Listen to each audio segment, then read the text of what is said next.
Hai sobat rebahan, selamat datang di channel hiburan kaum rebahan. Admin akan melanjutkan membacakan sebuah cerita novel yang sangat seru, sangat menarik, sangat layak untuk diikuti dari awal hingga akhir yang berjudul The Story of Yi-Chen. Sebelum melanjutkannya, jangan lupa subscribe dan aktifkan lonceng notifikasinya agar tidak ketinggalan jika admin upload video terbaru. Jika kalian menyukai cerita seperti ini, jangan lupa like, jika berkenan share juga ke teman kalian agar teman-teman kalian juga mendapatkan informasi hiburan seperti ini. Baik, kita lanjutkan di part ke 157 bertepatan dengan bab ke 736. Benar, Si Canggun berkata penuh semangat. Intinya adalah semua minyak telah mati. Haha, bukankah Tuhan sedang membantuku? Yi-Chen mengangguk, tapi dia berkata lagi, ayah, tapi ibu masih belum mati. Ekspresi Su Cangkun langsung menjadi dingin. Dia berkata dengan canggung, jangan salah paham, aku tidak mengutuknya mati. Setelah itu Si Cangkun menghela napas dan berkata, alangkah bagusnya jika dia sama seperti Chen Hokian dan kawin lari dengan seseorang. Yi-Chen menggelengkan kepalanya tanpa daya. Sepertinya seluruh hati Su Cangkun sudah pergi kepada Han Making yang akan segera pulang dari luar negeri. Pada awalnya dia punya perasaan yang samar terhadap Malan, tapi sudah hilang semuanya pada saat ini. Oleh karena itu, Yi-Chen menghela napas. Alangkah bagusnya jika Curan bisa menerima kenyataan ibu kabur bersama pria lain. Jika sikap Curan sama seperti So Chang-kun, maka dia akan segera membuat Malan sirna. Jika memberikan orang seperti Malan bisa ada tempat tinggal dan bisa makan, maka itu terlalu menguntungkannya. Lebih baik mengantarkannya ke tambang batu bara untuk menggali batu bara untuk menemani Qian Hokian. Mungkin kelompok Qian Hokian sangat membenci Malan. Jika Malan dikirim ke sana, tidak tahu dia akan menderita berapa pukulan sehari. Sayang sekali, Sejuran terlalu baik. Terlalu baik sehingga bisa mentolerir Malan. Suasana hati So Chang-kun sangat bagus.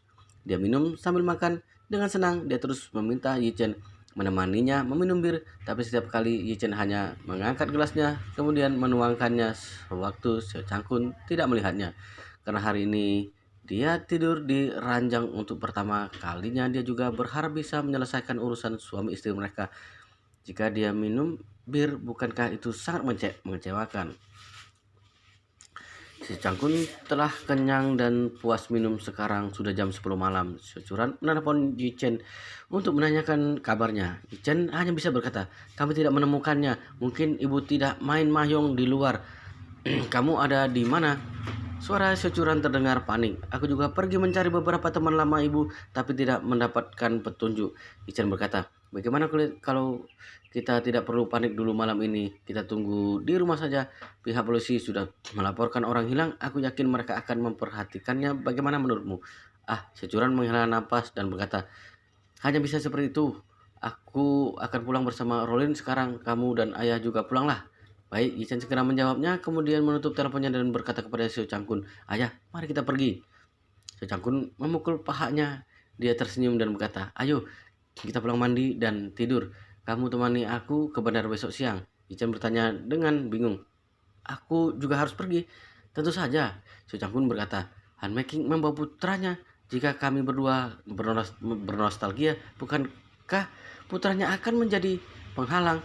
Kamu temani dia mengobrol, terserah mengobrol apa saja. Biarkan ruang pribadi untukku dan Han Making. Baik, Yi-Chen menyetujuinya dan berkata, aku akan pergi bersamamu besok. Oh iya, Xiao Chang-kun berkata dengan tidak enak, menantuku yang baik, ayah tidak punya uang. Aku sudah memberikan semua uang sisa membeli perabot padamu. Bagaimana kalau kamu tolong aturkan tempat untukku di Hotel Buckingham Palace besok?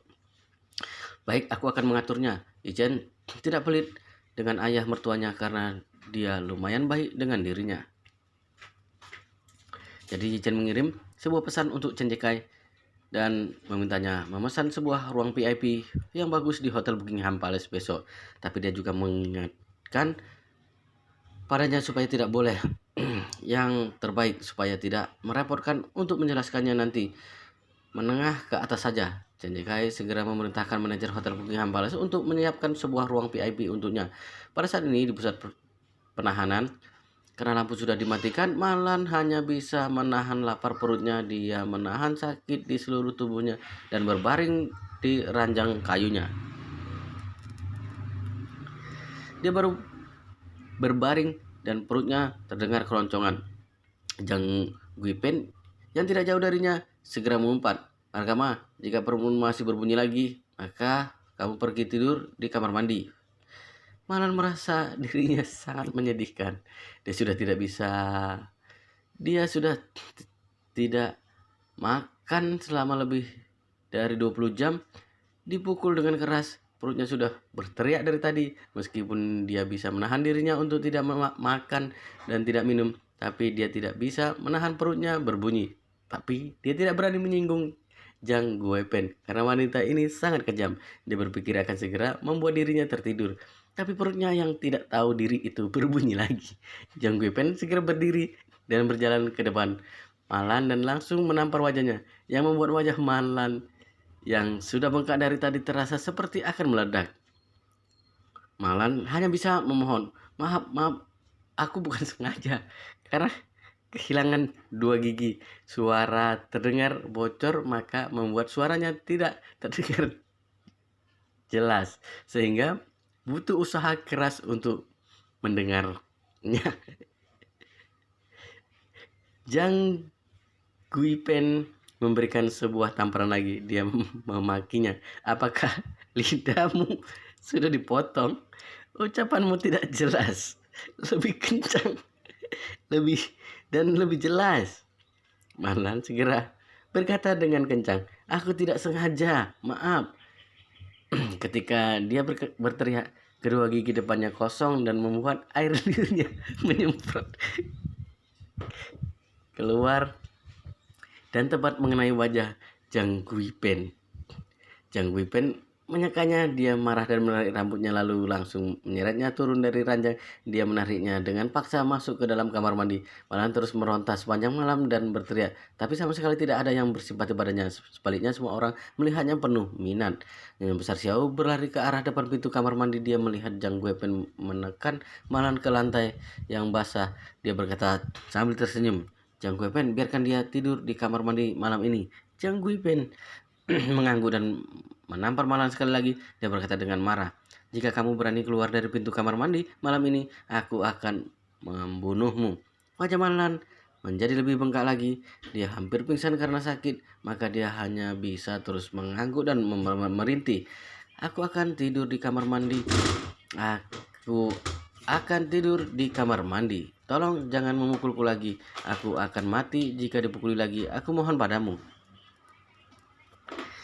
Zhang Guipen menembus dingin dan berkata, "Sudah hampir mati. Aku beritahu kamu, waktumu masih panjang. Tunggu saja." Setelah itu dia berdiri dan menendang Malan lagi, lalu berbalik dan pergi. Yang besar Xiao masih belum pergi, tapi bersandar di kusen pintu kamar mandi. Dia melihat Malan yang terbaring di lantai sambil menangis. Dia mencibirnya, "Malan, Tuhan melihat semua kelakuan manusia. Kamu anjing tidak berbakti. Apakah kamu pikir kamu akan bisa menikmati hidup di Thompson kelas atas karena tidak membiarkan aku tinggal di sana? Lihatlah, kamu masih belum tidur 1 malam pun di Thompson kelas atas. Tapi kondisimu sudah seperti ini. Apakah kamu tahu apa arti semua ini? Ini membuktikan kamu sama sekali tidak ditakdirkan untuk tinggal di Thompson kelas atas." Malan menangis dan berkata, "Ibu, aku sudah berbuat salah dulu, tapi Anda sudah memukulku juga, sudah memarahiku. Aku mohon kamu memberitahu Zhang Guipen untuk tidak memukulku lagi. Aku sudah tahu salah." "Sudah tahu salah?" Nyonya besar Xiao mendengus dingin dan berkata, "Apakah kamu berpikir aku tidak tahu? Kamu akan melakukan apa saja jika di sini bukan karena Zhang Guipen dan teman narapidana lain yang membantuku. Kamu sudah pasti memukulku. Jika orang sepertimu benar-benar tahu apa yang salah, maka matahari terbit dari barat." Nyonya besar Xiao dan Malan adalah orang tipe yang sama. Mereka masing-masing sangat mengerti satu sama lain dengan baik. Nyonya tua tahu dengan jelas, tidak peduli apakah Malan maupun dirinya sendiri, tidak mungkin akan mengalah dengan tulus kepada seseorang. Satu-satunya kemungkinan adalah karena dipaksa situasi. Malan berutuk kepadanya sekarang. Jika memberinya kesempatan untuk bangkit, dia malah akan memperlakukan dirinya dengan lebih buruk lagi. Jika itu dirinya, bukankah dia akan melakukan itu? Jadi, tidak berencana untuk berbaik hati kepada Malan. Terlebih lagi, ketika dia mengingat penghinaan yang diterima di Thompson kelas atas, hatinya merasa sangat marah. Dia berkata dengan dingin, "Ini semua adalah hasil perbuatan dirimu sendiri. Nikmati baik-baik hasilnya. Ini baru hari pertama. Masih ada 14 hari untuk hidup bersama." Nyonya Besar Xiao mendengus dingin, berbalik dan pergi setelah selesai mengatakannya. Malan duduk seseorang diri di lantai kamar mandi. Dia merasa lapar juga dingin. Hatinya sangat putus asa dan ingin menangis histeris. Tapi ketika dia memikirkan Zhang Guipen yang kala itu, maka dia menutup mulutnya sendiri. Pada akhirnya dia tidak bisa menahannya lagi. Dia memeluk kedua kaki dan membenamkan wajah di dalamnya untuk menangis. Malan tidak pernah mengalami hal yang begitu tragis di dalam hidupnya. Dia menderita seharian, bahkan lebih banyak dari total kejahatan yang dia buat selama belasan tahun. Dia merasa sangat panik ketika dia memikirkan akan bersama Nyonya Besar Xiao selama 14 hari di sel ini. Terutama memikirkan dirinya yang harus menunggu tanpa batas waktu di sel. Dia merasa semakin putus asa. Air matanya hampir kering karena menangis. Sewaktu Malan menangis di pusat penahanan, Yi Chen dan ayah mertuanya sedang dalam perjalanan pulang ke Thompson kelas atas. Ayah mertuanya sangat senang di sepanjang perjalanan sehingga bersenandung. Kegembiraan terlihat jelas di wajahnya. Securan dan Don Rolin sudah kembali duluan sebelum mereka. Begitu Yi Chen dan Xiao Changkun masuk, Securan segera berpaling dari ruang tamu. Securan segera bertanya begitu melihat mereka berdua masuk. "Ayah, Yi Chen, kalian pergi ke tempat Mahyong yang mana?" Xiao Changkun berkata dengan rasa bersalah di hati. "Aku juga tidak tahu, pokoknya sangat banyak. Kami berdua mencari di sepanjang jalan. Kami akan masuk dan bertanya ketika melihat ada tempat Mahyong." Securan bertanya, "Tidak ada hasil sama sekali?" "Tidak ada." Xiao Changkun melambaikan tangannya dan berkata, "Curan, ibumu sudah berumur sebesar itu, tidak mungkin ada masalah. Paling-paling ditipu oleh organisasi MLM. Kamu tidak perlu khawatir." "Bagaimana mungkin aku tidak khawatir?" Mata Securan terlihat marah dan berkata, "Bagaimana kalau terjadi sesuatu kepada ibu? Dia tidak ada kabar sama sekali sekarang. Kemungkinan buruk apa saja bisa terjadi dan akan semakin berbahaya jika terus menundanya. Kamu lihat ada begitu banyak kasus orang hilang yang dilaporkan di internet. Ada berapa banyak orang yang bisa ditemukan. Apakah hasilnya memuaskan? Sebagian besar adalah bertemu orang jahat, terjadi sesuatu, dan itu adalah hal yang paling buruk." So Changkun berkata dengan canggung, "Mana mungkin separah yang kamu katakan. Kamu juga tidak lihat apakah ibumu pantas diincar orang jahat? Apakah dia ada uang? Uang di rumah telah dia habiskan untuk berjudi. Apakah dia layak dicabuli?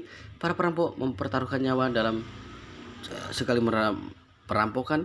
Mereka mungkin bisa ditembak atau dipenjara. Bukankah terlalu rugi kalau merampok orang seperti dirinya?" "Ayah," Securan terlihat sedikit emosi. "Ayah, kenapa kamu berkata seperti itu?" Seluruh otak Xiao Changkun dipenuhi hand making pada saat ini. Ditambah minum sedikit bir jadi sedikit tidak terkendali. Dia tidak peduli dengan Malan dan berkata dengan acuh, "Aduh, meskipun tidak enak didengar, tapi semuanya adalah kebenaran. Yang pertama, dia tidak mungkin dirampok. Yang kedua, tidak mungkin dicabuli. Bahaya apa yang bisa terjadi padanya? Selain itu, kamu sendiri tahu dengan temperamen ibumu itu, bukan? Siapa yang berani menyinggungnya? Sewaktu tinggal di rumah kita yang lama dulu, begitu dia berteriak, bahkan anjing di seluruh komplek juga tidak berani bersuara. Kamu takut terjadi sesuatu padanya?" Securan tidak bisa berkata-kata melihat reaksi Xiao Changkun. Dia mendengus dan bertanya dengan emosi, "Ayah, apakah kamu pergi minum tadi?" Pada awalnya Securan tidak sadar kalau Xiao Changkun habis minum. Tapi dia mencium ada bau alkohol sewaktu dia mendekat, sehingga dia langsung emosi. Ayah yang suka minum sedikit anggur biasanya, dan Securan tidak pernah mengatakan apa-apa, tapi dia jelas-jelas pergi ke tempat Mahyong untuk mencari ibu. Kenapa dia bisa minum? Ini membuktikan dia sama sekali tidak pergi mencari ibunya, tapi pergi minum. Securan langsung menutup mulutnya ketika ia mendengar Securan bertanya.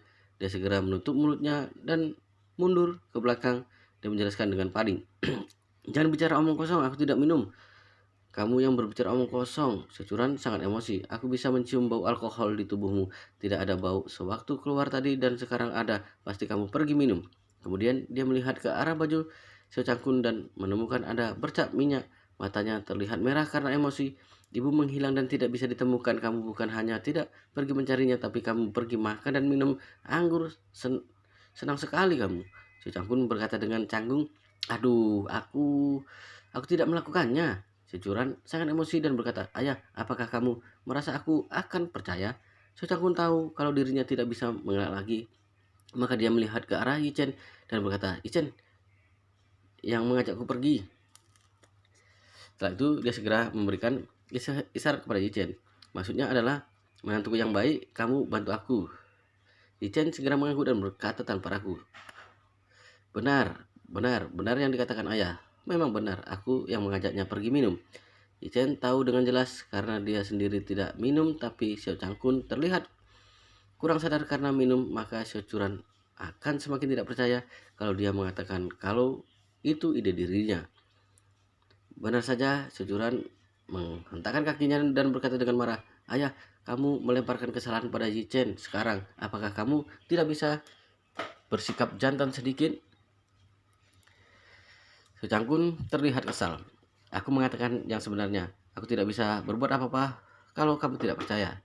Sejujurnya dia segera berkata lagi, "Aku benar-benar sudah tua. Aku sangat mengantuk karena sudah jam 10 lebih. Aku ke kamar dulu." Securan ingin menghentikannya tapi dia sudah pergi. Dalam keputusasaan, Securan melihat ke arah Yichen dan berkata, "Kamu juga. Kamu menelponmu dan bertanya. Kamu mengatakan berada di tempat Mahyong, tapi sebenarnya membawa ayahku pergi makan dan minum." Yichen batu dan berkata, "Ayah mengatakan sangat lapar. Aku tidak bisa membiarkan orang tua berkeliling dengan perut lapar, bukan? Akan berbahaya jika pingsan karena gula darah menurun. Kamu tidak bisa berbohong padaku. Bukankah kamu bisa memberitahuku kalau kalian berdua pergi makan?" Yichen tidak tahu harus bagaimana menjawabnya. Dia merasa tidak mengurus masalah ini dengan baik. Dia tidak menyangka kalau Securan bisa menyadarinya jika dia tahu dia tidak akan pergi makan barbeque. Jadi dia hanya bisa minta maaf dengan tulus. "Maaf istriku, aku yang tidak memikirkan masalah ini dengan baik. Ayah memintaku dengan memberitahumu sehingga aku tidak bisa mengatakannya padamu di telepon." Sewaktu dia mengatakan ini, Yichen sama sekali tidak merasa bersalah. Lagi pula mereka saling menyalahkan. Ayah mertuanya tidak ada di sini sekarang, tentu saja paling masuk akal menyalahkan dirinya. Securan percaya dengan kata-kata Yichen. Dia merasa pasti ini adalah ide ayahnya dan Yichen tidak bisa mengatakan padanya karena ayah ada di sisinya.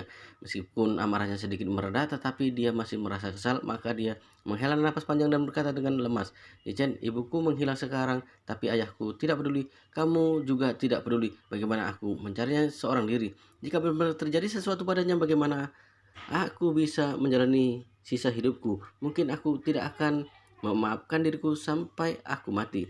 Hisan segera menghiburnya, "Kamu jangan terlalu banyak berpikir. Ibu pasti akan baik-baik saja." Kecuran sama sekali tidak mau mendengarkannya. Dia melambaikan tangan dan berkata, "Sudahlah, aku tidak ingin membicarakan masalah ini lagi. Aku akan menenangkan diri di kamar dulu." Setelah itu dia berbalik dan berjalan ke arah tangga. Ican menghela napas setelah melihatnya pergi. Sepertinya Malan sangat merepotkan. Tidak bisa dibunuh, tidak bisa membiarkan dia menghilang setelah dia cukup menderita. Dia harus membiarkan dia kembali.